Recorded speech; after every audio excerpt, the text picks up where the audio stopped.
لسه فاكر يوم ما كلمني الدكتور ليله ولاده مراتي. مساء الخير يا دكتور محمد، بكره ان شاء الله انت والمدام تيجوا من بدري الساعه 8 وتكون صايمه. هو بيحصل ايه جوه الاب يوم الولاده؟ الناس عاده بتبص على الام وتقعد تفكر في الالم بتاع الولاده، وتفكر في هتعمل ايه، هترضع ازاي، طبيعي ولا قيصري. لكن قليل جدا اللي بيسال الاب هو ايه اللي بيحصل في قلبه وعقله في اللحظه دي.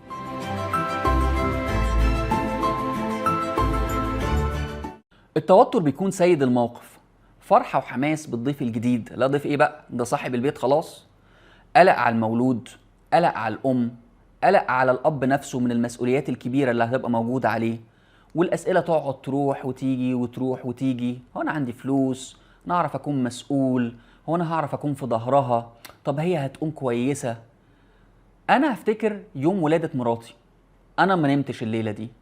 كل شوية أبص في الساعة، فاضل 6 ساعات، فاضل 5 ساعات، فاضل 4 ساعات، لغاية ما رحنا وشفت الأوضة ولبست الجاون ودخلت أوضة العمليات وحضرت الولادة. وكانت تجربة من أروع ما عشت في حياتي. في دراسة اتعملت سنة 2009 بيقولوا إنه الآباء وصفوا ليلة الولادة بأنها النقطة الفاصلة بين حياتين، يعني أن التحول الأبوة عملية نفسية معقدة، مش بس مسؤولية مادية أو اجتماعية. الراجل بيعيش سلسلة من التغيرات الانفعالية والمعرفية من أول الحمل مرورا بالولادة وطول تربية الطفل. الولادة بتخلق انقطاع وجودي، يعني كأن الشخص القديم مات، محمد النسخة اللي كانت مجرد زوج وموظف بتروح ويظهر مكانها نسخة جديدة، نسخة الأب. الأب اللي بيشوف إنه ليلة الولادة دي فاصل زمني بين حياة بلا مسؤولية أبوية، أو خلينا نقول أقل مسؤولية، لحياة مليانة مسؤولية وأدوار جديدة، أدوار بنجربها لأول مرة. أول يوم شلت الولاد كان شعور غريب ومختلف كده، إيه الكائن الصغير ده وأنا شايله على كتفي كده وحاسس بالدفى وشايفه لسه ملغوص بشوية دم كده. مش قادر أفتكر المشهد، أو بحب أفتكره، مشهد حنين. فولادة الطفل بيكون معاها ولادة دور جديد، يعني كأنك انت وابنك بقيتوا توأم. في علم النفس الولادة مش بس حدث بيخص الأم، يعني مش طقس عبور للجنين من رحم الأم للحياة، ده كمان بيحول الراجل لأب. فهو طقس ولادة لحضرتك، ليك انت شخصيا. ولأول مرة يواجه الأب حقيقة انه أنا بابا يلا. في 2008 برادلي قال إنه بعض الآباء خصوصا في الولادات الصعبة بيعانوا من أعراض اضطراب كرب ما بعد الصدمة، يعني هيجيله كوابيس وهيجيله قلق وهيجيله فلاش باكس. عشان كده بنؤكد على لو قررت أو قررتي تشركي جوزك في عملية الولادة إنه يكون متحضر، هيشوف إيه، هيحصل إيه. لأنه صعب عليا أن أشوف زوجتي في وضع فيه ألم، حتى لو افترضنا إن الولادة بتكون تحت تخدير البنج أو المخدر، لكن كونه شايف العملية التشريحية ولحظة خروج الولد بيكون صعب جدا عليه. عاوزك دلوقتي كمان تفتكر يوم ولادة ابنك أو بنتك، أو تتخيله، هتلاقي إنه قلبك ممكن يجري أسرع من أي يوم قبل كده. دور الأب العملي بيبدأ أثناء الولادة بإنه يكون بيسابورت الأم أو واقف جنبها.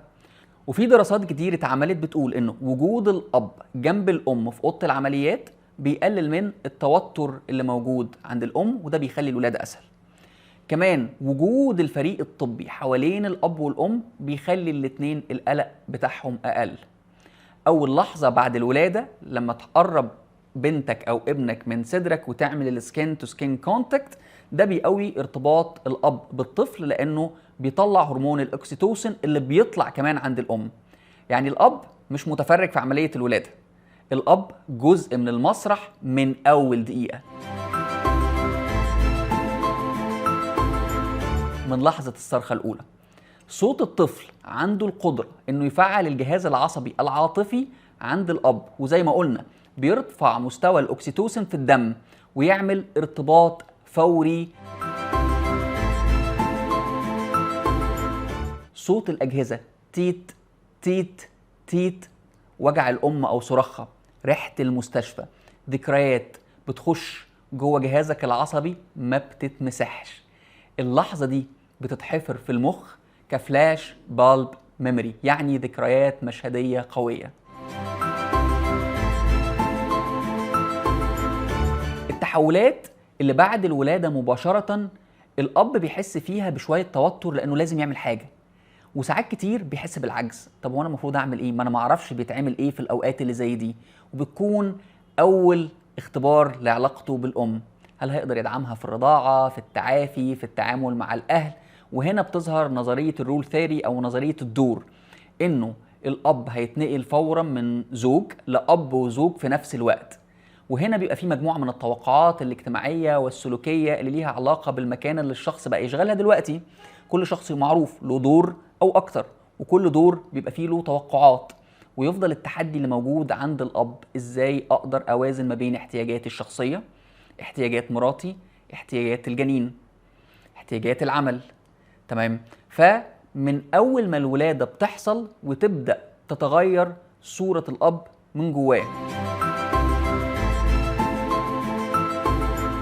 الابحاث كمان بتتكلم انه لو ولاده الجنين كانت سهله بتكون البدايه ايجابيه لمرحله الابوه وفيها ثقه. اما لو الولاده صعبه وفيها مضاعفات ممكن تسيب جرح نفسي محتاج وقت يلتئم، ممكن تعمل PTSD او اضطراب كرب من بعد الصدمه زي ما كنا بنقول. الاب ليله الولاده مش بيرجع زي قبل الولاده. دي مش بدايه حياه الطفل، دي بدايه لحياتك انت ليك كأب. يمكن وانت سامعني دلوقتي فاكر اول لحظه سمعت فيها صوت الصرخه، او يمكن لسه بتتخيل اليوم ده ومش عارف هتحس بايه. لكن الاكيد ان اللحظه دي هتسيب علامه جواك، وهتعيد تعريف نفسك من اول وجديد، وهتغير حياتك فوق وتحت. وسؤال الحلقه دلوقتي، فاكر اول لحظه شفت او سمعت فيها صوت ابنك او بنتك؟ ايه اللي اتغير فيك بعد اللحظه دي؟ ولو لسه مستني، نفسك تكون ايه اول صورة لابنك او بنتك يشوفها فيك؟ يا ريت تسجلوا لنا الريلز بتاعتكم تبعتوها لنا، هنستناكم. لو عجبك الفيديو اعمل لايك وشير وسبسكرايب. اشوفكم الحلقة الجاية.